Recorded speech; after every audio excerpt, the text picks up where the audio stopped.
Right guys, so one of the exercises you said you were struggling with last week was the reverse lunge. So with the reverse lunge, what we're going to be doing is we're going to step back, sink our knee and come back up to that standing position. Okay, you've probably seen that in the demo video anyway.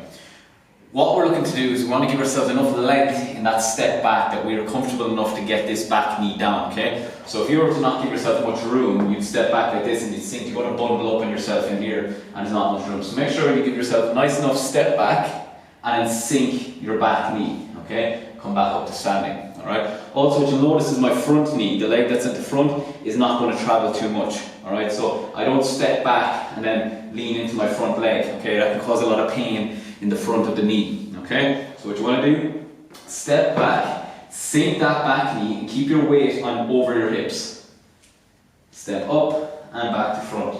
So back, down, up to the front. Notice this knee is not traveling in any direction, okay?